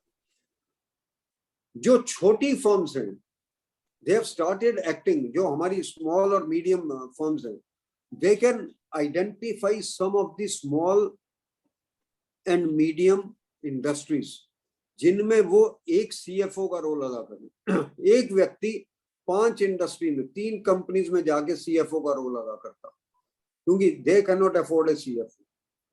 परंतु मैं 2-2 दिन हर एक जगह जाता हूँ और जो सीएफओ का एक रोल होना चाहिए वो जाके अदा करता हूँ। I can tell you in Delhi, in Mumbai and other places, even in places like Jodhpur, in places like Jaipur, people have developed this concept and are doing very well in this. Audit ही नहीं है सिर्फ, you have become solution providers, and as CFO you provide the solutions basically. Even as auditors, as internal auditors, nobody likes you when you go only to criticize यार ये भी गलत है, ये भी गलत है, ये भी गलत। वो कहता है यार ये बता ठीक कैसे करना। What is the solution to this? हमारी समस्या क्या है? We have become a fault finder. We are not fault finders. We are solution providers. Solution provider का मतलब ये नहीं कि मुझे अपनी ethics के साथ compromise करना है, मुझे अपनी values के साथ compromise करना है। Solution provider का मतलब ये है कि उसके systems improve कैसे हो सकते हैं वो बताना है उसको। उसको ये नहीं बताना कि भाई तुम बैलेंस शीट में लिख देना stocks as certified and valued by the management और मैं सर्टिफाई कर दूंगा ना। उसको ये बताना है कि स्टॉक रिकॉर्ड्स कैसे मेंटेन करोगे, या स्टॉक का रिकंसिलिएशन कैसे करोगे, और फिर उसकी वैल्यूएशन कैसे होगी। I think that's the important angle so far as that particular part is concerned. सुमंत्रो जी ने मुझे कहा कि I must say something about networking और MDP। नेटवर्किंग जो अभी भी आई है ना Sumantro, it is an old wine in a new bottle, nothing special about it. आप अलायंस की बात कर लो, आप नॉर्मल नेटवर्किंग की बात कर लो। आपने ये कहा कि भाई आप रेफरल फी अब भी दे सकते हो, रेफरल फी तो आप तब भी दे सकते थे आपस में चार्टर्ड अकाउंटेंट। आपस में तो हम शेयरिंग ऑफ प्रॉफिट में तब भी कोई दिक्कत नहीं थी, और आज भी कोई दिक्कत नहीं है, आपस में तो हम शेयर कर ही सकते हैं फीस को। और अलायंस का जहां तक सवाल है कि आप एक नया नेटवर्क का नाम दे सकते हो, परंतु साइन कौन करेगा? और दूसरी बात, जब तक C&AG और RBI उस कंसेप्ट को एग्री नहीं करेंगे या सेबी नहीं एक्सेप्ट करेगा, तब तक कोई फायदा नहीं। You see, what is more important is we first go to these regulators, tell them the concept, make them agree to the concept, and then come out with it. That's more important. Otherwise, अगर regulator accept नहीं करेगा तो it will fall flat. You can be sure about it. What is more important in my mind is that somewhere or the other, it has to be accepted by the regulator more than by anyone else. और जहां तक MDP का सवाल है, हम आपस में तो पार्टनरशिप कर नहीं पा रहे, हम आपस में तो पार्टनरशिप्स कर नहीं पा रहे, आपस में नाम का झगड़ा कर रहे हैं। और मुझे सबसे बड़ा इसमें एक ही डेंजर नजर आ रहा, वो मुझे बोला गया कि there will be frequently asked questions, जिस पर रिप्लाईज आएंगे। मैंने किसी एडवोकेट को अपना पार्टनर बना लिया, मैंने किसी कंपनी सेक्रेटरी को अपना पार्टनर बना लिया, मैंने किसी ICWA को अपना पार्टनर बना लिया, मैंने किसी आर्किटेक्ट को अपना पार्टनर बना लिया। मैंने कंपनी सेक्रेटरी के एडवाइस के ऊपर उसकी ये मान लिया कि इसकी सेक्रेटरियल कंप्लायंसेस ठीक है मेरे क्लाइंट की, और वो कल गड़बड़ निकली, तो एक्शन किस पे होगा? डिसिप्लिनरी कमेटी में कौन जाएगा? भाई पहली बात तो यह कि अगर मुझे बैलेंस शीट साइन करनी है तो 51% मेरे यहाँ पे CA होने चाहिए, ये तो पक्की बात है। अगर आपने 51% कंपनी सेक्रेटरी रख लिया, फिर मैं बैलेंस शीट कैसे साइन करूंगा? Then it is no more a chartered accountant firm, then it is a company secretary firm to my mind. और दूसरी बात ये कि मैंने कंपनी सेक्रेटरी की एडवाइस के ऊपर ये मान लिया कि ये कंपनी लॉ की कंप्लायंस ठीक है, और वो निकली गलत एडवाइस, तो उस मेरे पे तो एक्शन हो जाएगा, उस कंपनी सेक्रेटरी के ऊपर एक्शन कौन लेगा? Similar is the case with regard to cost accountants or advocates or architects who may be able to value some of the things. तो ये challenges हमें आने वाले हैं, but one thing I can tell you, it will provide a tremendous opportunity to each one of us. इसमें एक बात अच्छी होगी ना, अगर मैं उनसे पार्टनरशिप कर सकता हूँ तो उनसे फीस भी शेयर कर सकता हूँ, अगर उनसे फीस शेयर कर सकता हूँ तो रेफरल भी हो सकती है मेरे अपने हिसाब से। मेरे ख्याल ये भी FAQs में आंसर होगा, पर उसमें एक ही खतरा है, एक ही खतरा है। क्या एडवोकेट से मैं टैक्स ऑडिट लेके उसको रेफरल फी दे सकता हूं? सोचने का विषय है। क्या एडवोकेट मुझे क्लाइंट ला के देगा और क्या मैं उसको टैक्स ऑडिट का क्लाइंट ला के दे और मैं उसको रेफरल फी दे पाऊं? ये मुझे सोचना पड़ेगा, क्योंकि अभी केस किया हमने डिसिप्लिनरी कमेटी में, वहां पे एक अकाउंटेंट साहब आया करते थे, and he used to aggregate the tax audit and used to go to the chartered accountant. किताबों में क्रेडिट होती थी फीस 25,000 रुपया, चेक जाता था सीधा एग्रीगेटर को, और वो फीस देता था चार्टर्ड अकाउंटेंट्स को आगे 20,000 रुपया। हाँ, वो जो अकाउंटेंट आता था वो 5,000 रुपया पर टैक्स ऑडिट फीस ले जाता था उनसे। यह भी हमने मेंबर को गिल्टी किया उसके अंदर। तो मैं ये जानना चाह रहा हूं, इससे क्या एक्सप्लॉयटेशन ऑफ चार्टर्ड अकाउंटेंट बढ़ेगी या नहीं बढ़ेगी टैक्स ऑडिट में? मेरा ये बहुत बड़ा मुद्दा है, क्योंकि एक बात आपको बता सकता हूं, जितने मुफस्सिल टाउन्स थे हमारे पहले, उनमें एडवोकेट्स ही लाके टैक्स ऑडिट के लिए चार्टर्ड अकाउंटेंट से करवाते रहे और एक्सप्लॉयट किया उन्होंने चार्टर्ड अकाउंटेंट्स को। और आज हमने अगर ये रास्ता खोला है तो उसमें एक्सप्लॉयटेशन बढ़ेगी या नहीं बढ़ेगी मुझे नहीं पता, but this is one of the मुद्दा that I am trying to raise, this is one of the questions that I am trying to raise. And the other thing that one will like to say is, to me it is very very important and it will always remain close to my mind. हमें जो chartered accountant produce करने हैं वो international level के produce करने हैं, और अगर इंटरनेशनल लेवल के प्रोड्यूस करने हैं तो हमारा जो प्रेजेंट क्वेश्चन पेपर है इट इज रिडंडेंट। मुझे case study based question answers देने हैं, मुझे जो क्वेश्चंस पूछने हैं स्टूडेंट से वो केस स्टडी बेस्ड होने चाहिए। एक ही क्वेश्चन के अंदर मेरा कंपनी लॉ भी कवर्ड हो, उसी में मेरा ऑडिटिंग भी कवर्ड हो, उसी में मेरा अकाउंटिंग स्टैंडर्ड भी कवर्ड हो, उसमें मेरा अकाउंटिंग भी कवर्ड हो, तब तो मजा है। और वर्ल्ड वाइड यही है, वर्ल्ड वाइड यही है कि world wide I am tested on case study. One minute. Should I request? No, 1 minute. I'm doing it.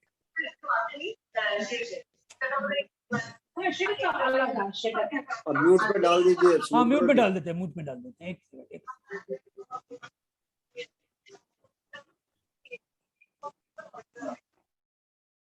हाँ, आप अनम्यूट कर लीजिए sir. The point I am trying to raise is, अगर मुझे इंटरनेशनल चार्टर्ड अकाउंटेंट प्रोड्यूस कर रहे हैं, एक एस्पेक्ट तो हमने कवर कर लिया कि इंडियस आ गया, IFRS आ गया, और ऑडिटिंग स्टैंडर्ड्स में हम ऑलरेडी इंटरनेशनल थे, वो वहां पे कोई दिक्कत नहीं है। परंतु मेरे मेंबर को interlinking between company law, tax, accounting standard, auditing standard बहुत जरूरी है। एक क्वेश्चन के अंदर मेरा टैक्स भी कवर होना चाहिए, मेरा कंपनी लॉ भी कवर होना चाहिए, उससे एक्सप्रेशन पावर मैं बच्चे की टेस्ट कर पाऊंगा, जो अभी मैं नहीं टेस्ट कर पा रहा हूँ। Let me be very honest about it. और जब मेरा बच्चा कनाडा में, वो 2 पेपर ही अपीयर होने होते हैं, ये इंग्लैंड एंड वेल्स में अपीयर होने होते हैं, तो इसीलिए फेल हो जाता है क्योंकि वहां पे वो केस स्टडी बेस्ड है पूरे का पूरा paper. That's the problem area. तो यहाँ पे मुझे अपने पेपर्स का जो स्ट्रक्चर है वो थोड़ा बदलना पड़ेगा। और दूसरी मेरी सब बच्चों से रिक्वेस्ट है, future of the profession will lie in the chartered accountants who will have the ability to communicate. जो व्यक्ति अपने आप को कम्युनिकेट नहीं कर पाएगा, he will not be able to grow. Let's be very clear. बड़ी सीधी सी बात है यार, I can do the best of the job, but I cannot communicate to the other person कि भाई ठीक क्या और गलत क्या है, फिर क्या फायदा उस काम का। I know everything about the organization, but I am not able to communicate to the other person. उसका कोई फायदा नहीं। I don't think. आपको लॉ, इनकम टैक्स का सारा पता, आप अपील में जा नहीं सकते क्योंकि you are not able to communicate. It serves no useful purpose. You know the best of the things, but you can't write. You can't communicate in writing, or you can't communicate verbally. उसका कोई फायदा नहीं। I think communication skills are going to be very important, and I think institutes sooner or later will have to start thinking in terms of the classes, classroom teaching, giving the projects to the students. That will have to be the। और एक चीज जो मैं सबसे कहना चाह रहा हूं, ये जो नॉन ऑडिट सर्विसेज है ना, पब्लिक इंटरेस्ट एंटिटीज में तो बंद हो जाएंगी। RBI ने तो कर दी। हाँ, मैं लॉगिन कर जाऊंगा। RBI has done it in all regulated entities. जितनी भी RBI के regulated entities हैं, उनमें auditors will not be able to render, not only the auditor, his entire group, उसका जो नेटवर्क है वो पूरे ग्रुप कंपनीज में कोई भी नॉन ऑडिट सर्विस नहीं दे पाएगा, क्योंकि ये माना जा रहा है कि independence of the audit gets impaired because of the non audit services. तो आप पे छोड़ता हूं कि हमने क्या करना है। पब्लिक इंटरेस्ट एंटिटीज में आने वाले समय में कंपनी लॉ में भी बैन हो जाएंगी non audit services, you can be rest assured.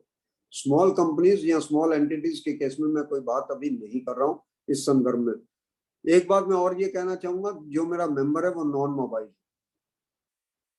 मैं ये सोचता हूँ अगर मैं रूड़केला में बैठा हूँ तो रूड़केला में बैठा हूँ, वहां पे चाहे मुझे 25,000 मिले, 30,000 मिले, यार that is better than 50,000 of Calcutta.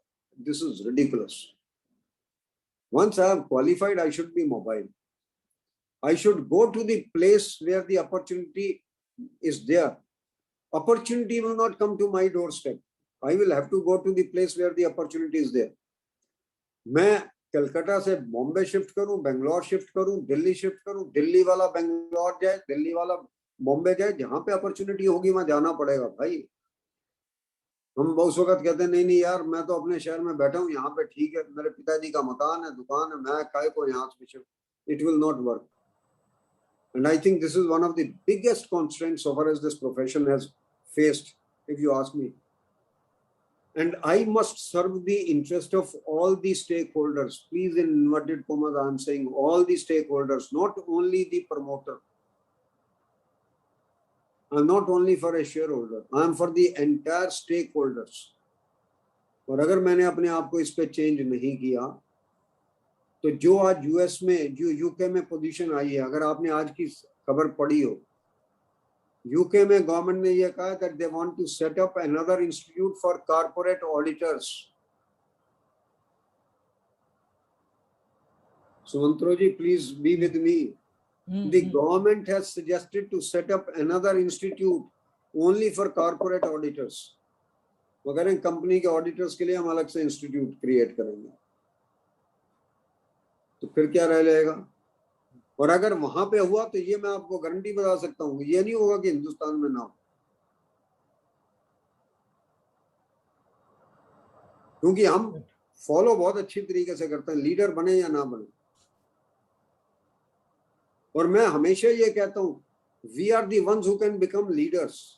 We have the ability to become leaders but we remain followers. हमने तो कई अकाउंटिंग स्टैंडर्ड्स में हम लीडर बन गए. Actually if you ask me, हम कई एरियाज में लीडर बने, ऐसा नहीं है पिछले सालों में. पर अगर वहां पे ये होता है, आज की न्यूज आइटम है कि वहां पे गवर्नमेंट ने मोर और लेस ये कह दिया है कि we are going to set up another institute who will be looking at only the corporate auditors. तो खत्म हो गई ना इंग्लैंड एंड वेल्स. फिर बचेगा क्या? अगर इंस्टीट्यूट आज हिंदुस्तान में ये हो रहा है, तो फिर इंस्टीट्यूट के पास क्या बचेगा? प्रोप्राइटरीज और पार्टनरशिप के फर्म्स वाले chartered accountants. I think we should be very serious to our job. अगर हमने अपने आप को नहीं बदला तो फिर कोई और बदलेगा. और एक क्वेश्चन पूछा जाता है, whether technology will make CS irrelevant. My answer is no. It will make accountants irrelevant, it will not make CS irrelevant. ये जो है ना, ये जो कंप्यूटर है ह्यूमन बीइंग का, मैं हमेशा कहता हूँ, हमारी नानी जो थी वो हमें कहानियां सुनाया करती थी 70 साल पुरानी, 60 साल पुरानी, बिना किसी चीज के. कोई पुश बटन नहीं था, यहाँ पे सब कुछ स्टोर रहता था. ये भी याद रहता था कि किसकी शादी में किसने कितना शगन दिया था, किसके दहेज में क्या आया था. इसलिए ये जो ह्यूमन ब्रेन है, इससे बड़ा कोई कंप्यूटर नहीं है. No one can fail it. और जब तक मैं इंटेलिजेंट हूं, मेरा एनालिटिकल बेंट ऑफ माइंड है, I have the ability to analyse the data, nothing can make me irrelevant. I can make myself irrelevant by resorting to some kind of unethical practices. अगर वो मैं करने को तैयार हूं तो फिर कोई बात ही नहीं. मैंने बहुत अच्छा पढ़ा, एक आईफेक ने स्टडी की और उन्होंने कहा 5 चीजें जो होनी चाहिए, वो क्या है? Right people, right process, right governance, right regulation and right measurement. किसी भी प्रोफेशन में ये जरूरी है. सही लोग, सही प्रोसेसेस, सही गवर्नेंस. भाई अगर इंस्टीट्यूट ठीक गवर्न नहीं होगी तो क्या होगा? और वो ठीक तरह से रेगुलेट नहीं करेगी तो क्या होगा? और अगर हमारी सेल्फ रेगुलेशन है और हम अपने आप को रेगुलेशन ठीक नहीं कर पाएंगे तो क्या होगा? और राइट मेजरमेंट. मोटी सी बात इतनी है. सिर्फ एक बात बता सकता हूँ, प्रोफेशन में स्कोप बहुत है, बहुत स्कोप, प्लेंटी ऑफ स्कोप. कितनी खुशी होती है जब आप गल्फ कंट्रीज में जाते हैं. 70% CFOs जो है ना गल्फ कंट्रीज में, वो हिंदुस्तानी चार्टर्ड अकाउंटेंट है. और अब तो CFO से CEO बनना शुरू कर दिया. आज आप कनाडा में जाएं, आप US में जाएं, people are doing exceedingly well. Indian chartered accountants are doing exceedingly well. पर एक बात, इंस्टीट्यूट को MRS करनी पड़ेंगी और MRS करनी पड़ेंगी, इसमें भी किसी तरीके का कोई संदेह नहीं. और एक बात लास्टली बोल रहा हूँ कि चार्टर्ड अकाउंटेंट्स को कुछ एडिशनल क्वालिफिकेशन लेनी पड़ेंगी. ये हो सकता है किसी को CPA के 2 पेपर करने पड़े, किसी को ऑस्ट्रेलियन इंस्टीट्यूट के 2 पेपर करने पड़े, किसी को लंदन के 2 पेपर करने पड़े. वो जरूरी है, वो उसमें किसी तरीके का. बट और अगर चार्टर्ड अकाउंटेंट कहीं CFA साथ में बन जाए या मैनेजमेंट की डिग्री ले ले, तो वो CFO से सीधा CEO की तरफ प्रोग्रेस कर रहा. अगर वो कहीं पे मैनेजमेंट की डिग्री लेके आता तो फिर वो CFO नहीं रहता, वो CEO की तरफ अग्रसर है. Let's be clear so far as that point is concern. Thanks a lot for a very patient hearing. And Sumantro, and again, thanks to you. Thank you, Thank sir. you. Thank you, sir. Thank you, sir. It was a wonderful deliberation, sir. Devan, what are the questions in the chat box? Or you can unmute everyone, because 5-10 minutes we can obviously spend for question answer session before, because sir had told that he'll try to 8:15. 8:15 is the outer limit actually. So before we let members unmute and speak, so 4-5 questions are there which have come in Yes. the chat box. Yes. So the first one was related to the software that is being used by banks to allocate the bank audit. So the senior member here is asking that even after being a category 2 firm for 9 years, I am not getting the bank audit. So I think that is a question which you should be raising now to the institute. What is the purpose of that software to be given to bank and then selling that software to the banks? When I say selling the idea of that software to the banks, it will eliminate all kind of problems. It has not, because our software should have made sure कि जो maximum waiting जिसकी है उसको सबसे पहले मिले, वो नहीं हुआ. तो I think this software has not served the purpose. हम सिर्फ ये कह रहे हैं कि हमारी सॉफ्टवेयर एक पर्पस सर्व कर रही है कि वो डिस्क्रिप्शन जो है मैनेजमेंट का वो खत्म कर रही है. अरे भाई, उसका डिस्क्रिप्शन खत्म होने से जो एग्नी है हमारे लोगों की वो खत्म नहीं हो रही है. एग्नी ये है कि जिसको 9 साल से नहीं आया और एक को जहां पे रिटायर्ड हुआ तभी आ गया, उसका क्या फायदा. आई थिंक जिसकी वेटिंग ज्यादा है उसको मिलना चाहिए और मेरी software should ensure that. So how many banks are using that software? I think barring 2 or 3, everyone else is using that software now. Maybe 4 banks are not using, otherwise all banks are using it. Okay. Next question. Devan, next the question. The next question is, how can bank audit be done remotely? How bank audit can be done remote? It has been done. No, sir. Do I want to say that for 2 years whatever I was signing was humbug? No. Members have done it. And members have done it. If the data is available to you through the computer and you can analyze that particular data, you are doing it.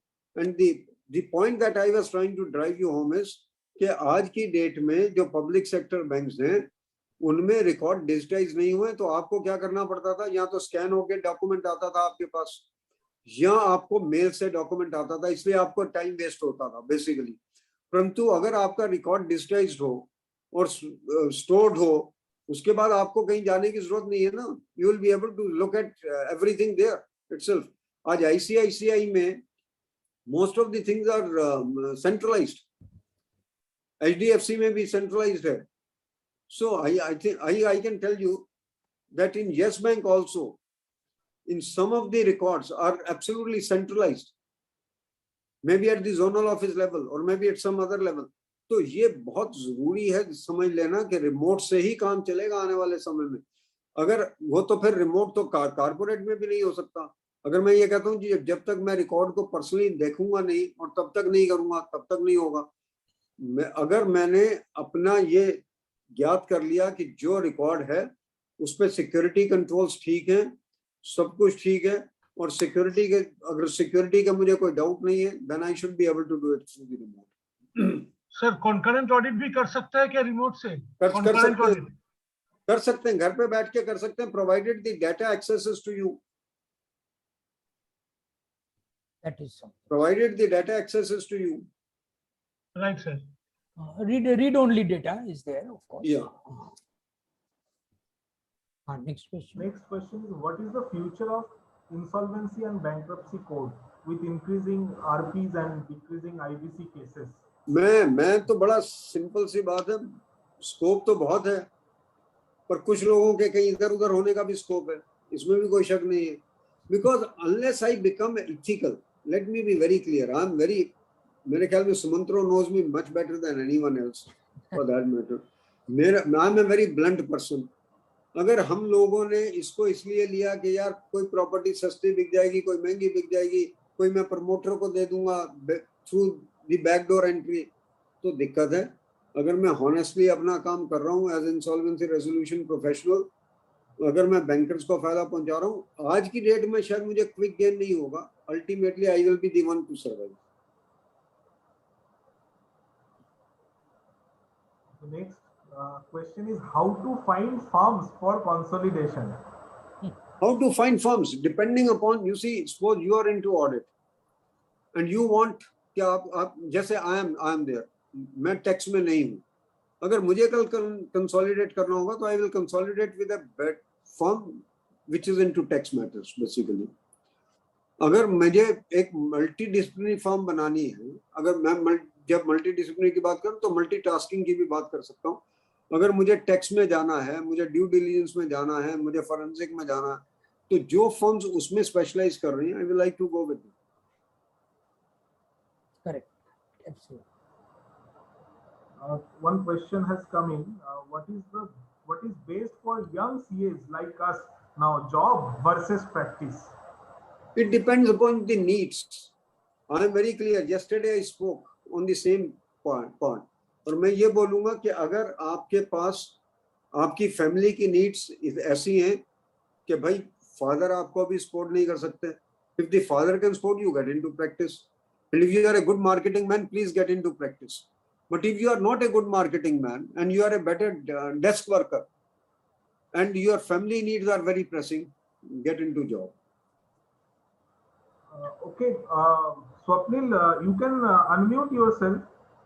Sir this is Swapnil sir. मेरा question है कि जैसे ICI का MRS है with Australia, with US and UK institute. जरा तेज बोलिए, आपकी आवाज नहीं आ रही है। अभी आ रही है आवाज? अभी आ रही है आवाज?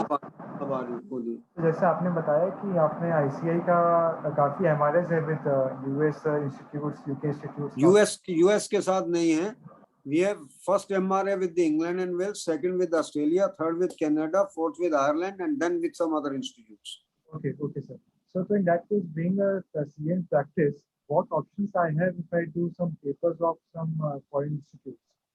आपने एक बात आपको और बता दूं मैं कि it does not entitle, even if you qualify those two papers there, it does not entitle you to practice there. It only entitles you to get into a job there. Let's be clear about it. Because we have not allowed the full reciprocity. When I talk of full reciprocity, it means ना तो वो हमें practice वहां करने देंगे, ना हम उनको प्रैक्टिस करने देंगे। Basically we are very clear so far as that particular part is concern. US के साथ हमारा डिस्प्यूट यही चल रहा है। यूएस वाला कहता है आप फुल रेसिप्रोसिटी के ऊपर कर लो, हम फुल रेसिप्रोसिटी के ऊपर करना नहीं चाहते। हालांकि मेरा, अगर if you give the choice to me, मैं ये समझता हूँ गोरा यहाँ पे आके कोई प्रैक्टिस करेगा नहीं और मैं मौका छोड़ूंगा नहीं वहां जाके करने का, तो हमें कर देनी चाहिए फुल रेसिप्रोसिटी। मुझे क्या दिक्कत है फुल रेसिप्रोसिटी में? मेरा मेंबर वहां जाके प्रैक्टिस करने से चूकेगा नहीं और वो यहाँ पे आके करेगा। वो यहाँ की गर्मी कहाँ से झेलेगा? ही कांट, यू सी, बड़ा मुश्किल है। कनाडा वाला यहाँ आके कहाँ गर्मी झेलता फिरेगा बेचारा। सो मेरे अपने हिसाब से कई चीजें ऐसी हैं जो इंस्टीट्यूट को ओवरऑल कंसिडर करते हुए करनी चाहिए। मेरा अपना मानना है। तो मतलब being a CA in practice हम लोगों को स्कोप नहीं है। Being a CA in practice, we don't have any scope in all this foreign countries. No, you can go, particularly Gulf countries में तो आप कहीं पे भी चले जाएं, your qualifications are recognized. Mauritius, your qualification is recognized. Entire Gulf countries full of chartered accountants from India only. और भैया वहां पे भी सैलरीज बहुत अच्छी हैं, salaries are very good there. और वहां से कहीं पे भी निकल जाते हैं। The people who get into places like Bahrain, Dubai, Abu Dhabi और मस्कट एटसेट्रा, वहां से वो बाहर निकल जाते हैं, वहां से वो कनाडा चले जाते हैं, वहां से वो यूएस चले जाते हैं। इंडिया से जाना मुश्किल है, वहां से जाना आसान। Swapnil is asking about practice opportunities there. Sir practice opportunities की बात कर रहा हूं। प्रैक्टिस अपॉर्चुनिटी, अगर आप वहां पे जाके सीपीए कर लेते हैं तो देखिए एक बात बता दूं, वहां those countries are more dominated by big four than what we are. वहां पे तो सारी की सारी प्रैक्टिस बिग फोर के पास है। वहां पे सिर्फ टैक्सेशन और बिल्कुल छोटे छोटे ऑडिट जो मैंडेटरी नहीं। हाँ, किसी ने बैंक में जाके लोन लेना तो वो आगे आप सर्टिफाई करवा लेता। हमारे यहाँ तो अभी भी very very good number of audits are with the small and medium enterprises. Let's be very clear about it. I feel very proud of that particular fact. Compared to US or UK or Canada, हमारी country में अभी भी big four की dominance उतनी नहीं हुई है जितनी वहां पे है. Thank you, sir. Thanks a lot. Devan? Our firm was established in 2014 with FCA from 2019, 2 partners. We were applying for CAG empanelment from last 2 years, but both years the firm name is not empaneled. If there is any specific condition for empanelment. I don't think I can answer this off the cuff. पर मेरे इतने हिसाब से कोई condition ये fulfil नहीं कर रहे होंगे. इनका कोई ना कोई ऐसा पार्टनर होगा जो कहीं पे और पार्टनर होगा, या कोई बिजनेस कर रहा होगा, वो फुल टाइम नहीं होगा. वहां पे अगर आपके 2 पार्टनर हैं तो वो फुल टाइम पार्टनर्स चाहिए in any case. And when I talk of full time partners, remuneration also. तो उस पे मैं आ रहा हूँ. His remuneration has to be commensurate to that. अगर आपके पास, मैंने इसीलिए एग्जांपल दिया था कि आपके 14 पार्टनर हैं और 84 लाख की टर्नओवर है, तो that does not gel well, frankly. Okay. I think that's all, Sumantro. हाँ, एक क्वेश्चन और है क्या देवान? देखो, MCA should appoint auditors for company. I think that is what we have been talking.